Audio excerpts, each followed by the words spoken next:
Hello everyone, welcome to world movies club. इस वीडियो में मैं नाइट क्रॉलर मूवी की स्टोरी एक्सप्लेन करने जा रहा हूँ, जो कि one of the best American thriller movie है, जिसे IMDb में 7.9 और रॉटन टोमेटोज़ में सॉलिड 95% का स्कोर मिला है। इस मूवी में अमेरिकन एक्टर जेक जिलेनहॉल ने अपने कैरियर की one of the best performance दी है। ऑडियंस के साथ साथ क्रिटिक्स से भी इस फिल्म को काफ़ी प्रेज़ मिला था। जहां बात की जाए स्टोरी की, तो नाइट क्रॉलर की कहानी एक क्लेवर और स्मार्ट कैरेक्टर लुइस ब्लूम के अराउंड घूमती है, जो अपने काम में सक्सेस पाने के लिए सही और गलत की परवाह किए बिना कुछ भी करने के लिए तैयार हो जाता है। दोस्तों, इससे पहले कि मैं कहानी शुरू करूं, मैं कहना चाहता हूं कि वर्ल्ड की बेहतरीन और इंटरेस्टिंग मूवीज़ की हिंदी एक्सप्लेनेशन के लिए इस चैनल को सब्सक्राइब कर लीजिए। So let's start the story. Movie के टाइटल नाइट क्रॉलर का मीनिंग एक इंसेक्ट होता है जो ज़्यादातर रात के समय बाहर आता है, और इस मूवी की कहानी भी मोस्टली रात के समय सेट है, जो इस फिल्म को एक सिनेमैटिक लुक देती है। मूवी की शुरुआत होती है लॉस एंजलिस के कुछ ब्यूटीफुल नाइट शॉट से, जहां ये स्टोरी बेस्ड है। हम अपनी कहानी के मेन कैरेक्टर लुइस ब्लूम से मिलते हैं। लुइस किसी अननोन एरिया में एक वायरिंग फेंस को एक टूल से कट कर रहा है। वहाँ एक सिक्योरिटी ऑफिसर की कार आती दिखाई पड़ती है, जिसे देख लुइस अपना काम अचानक से रोक देता है। सिक्योरिटी ऑफिसर लुइस से पूछता है कि वो इस रेस्ट्रिक्टेड एरिया में क्या कर रहा है। लुइस बताता है कि वहाँ कोई रेस्ट्रिक्टेड एरिया का बोर्ड नहीं लगा और उसे लगा कि वो कोई दूसरा रास्ता है। सिक्योरिटी ऑफिसर लुइस पर ट्रेसपासिंग का आरोप लगाते हुए लुइस से उसका ID मांगता है। लुइस की नज़र उस ऑफिसर की रिस्ट वॉच पर पड़ती है। वो अपना ID शो करता है और अचानक से उस ऑफिसर पर फिजिकली अटैक करता है। अगले सीन में हम देखते हैं कि लुइस अपनी कार ड्राइव कर रहा है और उसके पास उस ऑफिसर की वॉच है। साथ ही उसके पास वो वायरिंग फेंस भी है, जो वो उस रेस्ट्रिक्टेड एरिया से चुराने में लगा था। इन सब से हमें लुइस के बारे में पता चलता है। वो एक चोर है और फिलहाल उसके पास कोई जॉब नहीं है। इसके बाद लुइस एक जंक यार्ड पहुंचता है, जहां वो उन चुराई हुई चीज़ों को हायर प्राइसेस में सेल करने की कोशिश करता है। लुइस उस जंक यार्ड ओनर से कहता है कि वो एक जॉब की तलाश में है और अपनी कुछ खूबियां बताकर उसे हायर करने पर इंसिस्ट करता है, पर वो ओनर लुइस को एक चोर बताकर उसे साफ मना कर देता है। वापस लौटते वक्त लुइस फ्लाईओवर में एक कार क्रैश को देखकर अपनी गाड़ी रोकता है। वो उस क्रैश सीन और वहाँ जुटे कुछ पुलिस ऑफिसर्स को देख ही रहा होता है, जब वहाँ कुछ स्ट्रिंगर्स यानी कि फ्रीलांस वीडियोग्राफर्स आकर उस क्रैश सीन और रेस्क्यू ऑपरेशन को रिकॉर्ड करने लग जाते हैं। बाद में उन्हीं में से एक स्ट्रिंगर, जिसका नाम जो होता है, लुइस को बताता है कि वो अपनी टीम के साथ क्राइम और एक्सीडेंट सीन्स को रिकॉर्ड करके उन फुटेजेस को लोकल TV न्यूज़ स्टेशंस को सेल करते हैं। ये सब जानकर लुइस को इस वीडियो न्यूज़ बिजनेस में इंटरेस्ट आने लगता है। अगले दिन लुइस अपने फ्लैट में पिछली रात को हुए रोड एक्सीडेंट की न्यूज़ देखता है, जिनमें उन वीडियोग्राफर्स की फुटेजेस को दिखाया जाता है। ये सब कुछ देख लुइस का इंटरेस्ट और भी बढ़ जाता है। फिर हम देखते हैं लुइस को एक पब्लिक प्लेस में, जहां उसकी नज़र एक रेसिंग बाइसिकल पे होती है, और अगले सीन में लुइस उस बाइसिकल को एक शॉप में सेल कर देता है और उसकी जगह एक कैमकॉर्डर और एक पुलिस स्कैनर बाय करता है। लुइस को उस पुलिस स्कैनर की हेल्प से उन प्लेसेस का पता चलता है जहां कोई क्राइम या एक्सीडेंट हुआ हो। हम देखते हैं कि लुइस उन प्लेसेस में जाकर सीन्स शूट करने की कोशिश करता है, बट वो इनमें इतना सक्सेसफुल नहीं हो पाता और हर बार उसे पुलिस ऑफिसर्स शूट करने से मना कर देते हैं। वो किसी तरह से कार रॉबरी के एक क्राइम सीन को शूट कर लेता है और local TV news station KWA6 के ऑफिस जाकर उस फुटेज को सेल करने में कामयाब हो पाता है। यहाँ लुइस KWA6 की न्यूज़ डायरेक्टर नीना से मिलता है। नीना लुइस को बेटर इक्विपमेंट से शूट करने पर सजेस्ट करती है। साथ ही नीना ये भी बताती है कि वो अपने न्यूज़ शो के लिए ज़्यादा ग्राफिक और bloody crime and accident footages में इंटरेस्टेड है, जिनमें मोस्टली वाइट पीपल विक्टिम्स हो। इसके बाद लुइस अपने काम को और बेहतर करने में जुट जाता है। अगले सीन में हम देखते हैं लुइस एक रेस्टोरेंट में बैठा है और कुछ देर बाद वहाँ रिक नाम का एक शख्स लुइस से मिलता है। लुइस रिक को अपने वीडियो न्यूज़ बिजनेस के बारे में बताता है और उसे एज एन असिस्टेंट के लिए जॉब ऑफ़र करता है। रिक बताता है कि अनएम्प्लॉयमेंट के चलते उसके हालात काफ़ी ख़राब हैं और उसे पैसों की बहुत ज़रूरत है। लुइस के सेकंड ऑफ़र के बाद रिक ये जॉब एक्सेप्ट कर लेता है। लुइस और रिक अपने पहले शूट पर निकलते हैं। एज एन असिस्टेंट रिक का काम क्राइम और एक्सीडेंट की लोकेशंस पर पहुंचने में और फुटेजेस रिकॉर्ड करने में लुइस की हेल्प करना होता है। रिक इस बिज़नेस में नया है और उसकी एक गलती की वजह से वो दोनों एक क्राइम सीन पर टाइम पर नहीं पहुंच पाते। वहां जो की टीम पहले से होती है और उन्होंने सारी फुटेजेस को रिकॉर्ड कर लिया होता है। इन सब से लुइस काफ़ी गुस्सा हो जाता है और रिक को अपना काम और बेहतर करने के लिए कहता है। इसके बाद वो दोनों एक शूट आउट सीन पर पहुंचते हैं। शुरुआत में उस जगह लुइस को रिकॉर्ड करने के लिए कुछ खास नहीं मिलता, लेकिन फिर लुइस बहुत चालाकी से विक्टिम्स के हाउस में एंटर कर लेता है और वहां से एक्सक्लूसिव फुटेजेस और कुछ डॉक्यूमेंट्स हासिल कर लेता है। इस फुटेज को वो फिर से KWA न्यूज़ को सेल करने में कामयाब हो पाता है। नीना लुइस के काम से बहुत खुश होती है। लुइस नीना से कहता है कि वो TV न्यूज़ को बेहद पसंद करता है और उसी में अपना कैरियर बनाएगा। इसके बाद लुइस बहुत सारे क्राइम एंड एक्सीडेंट सीन्स को शूट करके उन्हें अच्छे प्राइसेस पर सेल करता रहता है और अपने बिजनेस में काफ़ी सक्सेसफुल बन जाता है।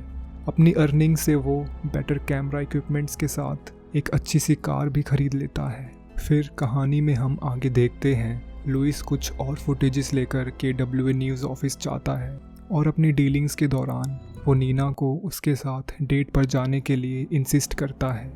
धीरे धीरे लुइस अपने बिजनेस में काफ़ी सक्सेसफुल हो गया होता है और फिर एक दिन जो लुइस से मिलने आता है और उसको साथ में बिजनेस करने के लिए कहता है, जो बताता है कि वो अपने बिजनेस को एक्सपैंड कर रहा है और लुइस को उसके साथ वर्क करके ज़्यादा अपॉर्चुनिटीज़ मिलेगी और इससे वो दोनों और ज़्यादा सक्सेसफुल हो सकते हैं।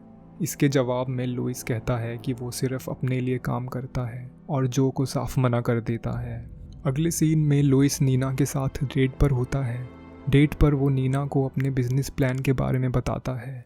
लुइस नीना को उसके साथ बिजनेस एंड फिजिकल रिलेशंस बनाने के लिए ब्लैकमेल करता है। वो कहता है उसे पता है कि नीना उसके वर्क पर डिपेंड है और अगर उसे अपने शो की हायर रेटिंग्स बरकरार रखनी है तो उसे लुइस की डिमांड्स को मानना होगा। फिर कहानी में हम आगे देखते हैं कि लुइस को एक प्लेन क्रैश की न्यूज़ मिलती है और वो दोनों उस न्यूज़ को कवर करने निकल जाते हैं। वहाँ पहुंचकर लुइस शूट करना शुरू कर देता है, लेकिन एक बार फिर से जो की टीम वहाँ पहले से होती है और उसने सारी फुटेजेस को रिकॉर्ड कर लिया होता है। जो लुइस को चिढ़ाने लगता है और वो कहता है कि मैंने पहले ही तुम्हें साथ काम करने के लिए कहा था, लेकिन तुमने उस ऑफ़र को मना करके बहुत बड़ी गलती कर दी है।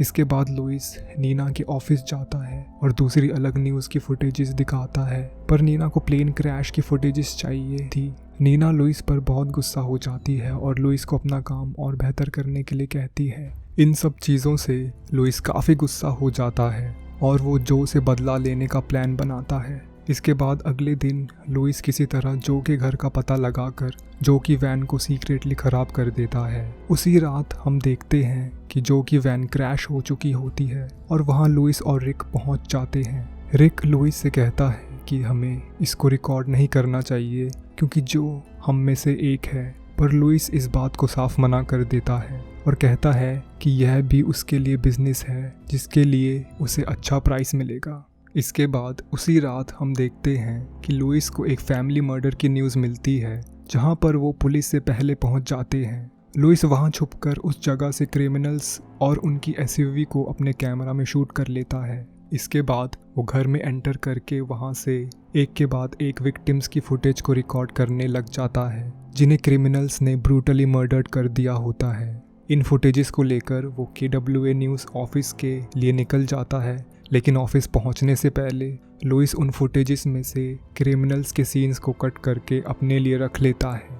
न्यूज़ ऑफिस पहुंचने के बाद न्यूज़ स्टाफ उन रिकॉर्डिंग्स को देखते हैं और नीना को कहते हैं कि इस फुटेज को उन्हें ब्रॉडकास्ट नहीं करना चाहिए क्योंकि ये TV न्यूज़ के रूल्स और एथिक्स के अगेंस्ट होगा। पर नीना इन सब बातों को नकारते हुए इस न्यूज़ स्टोरी को अपने शो के लिए ब्रॉडकास्ट करती है। लुइस इन सब के बदले में न्यूज़ फुटेज का क्रेडिट और एक काफ़ी बड़ा अमाउंट मांगता है। काफ़ी नेगोशिएशंस के बाद नीना लुइस की इन डिमांड्स को मान लेती है अगले सीन में हम देखते हैं कि पुलिस डिटेक्टिव फ्रॉन्टियरी उसी फैमिली मर्डर के कनेक्शन में लुइस को क्वेश्चन करने उसके अपार्टमेंट पहुंचती है।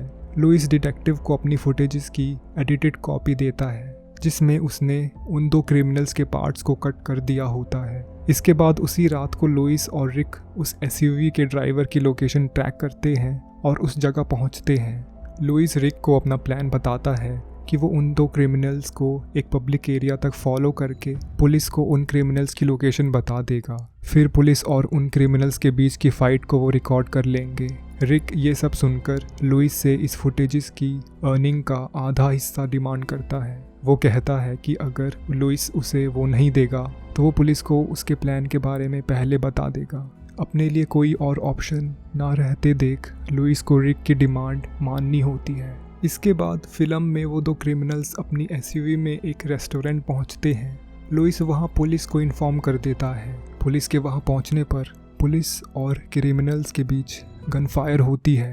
एक क्रिमिनल अपनी एसयूवी में एस्केप करता है और पुलिस उसको चेस करती है।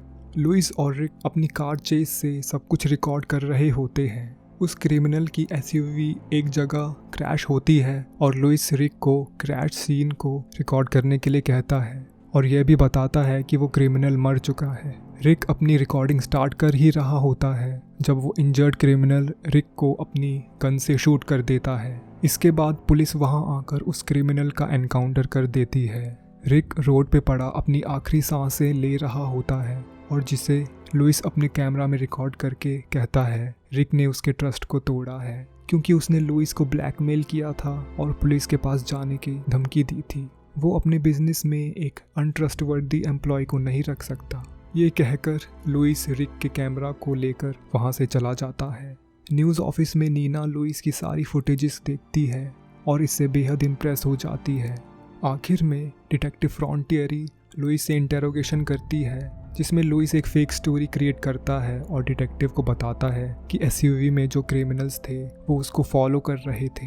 डिटेक्टिव लुइस को कहती है कि उसे यकीन है कि लुइस झूठ बोल रहा है पर वो ये सब प्रूव नहीं कर सकती। बिना किसी एविडेंस के चलते लुइस पर कोई चार्ज नहीं लगता और वो फ्री हो जाता है। At the end of the movie हम देखते हैं लुइस अपने बिजनेस में काफ़ी सक्सेसफुल हो चुका होता है।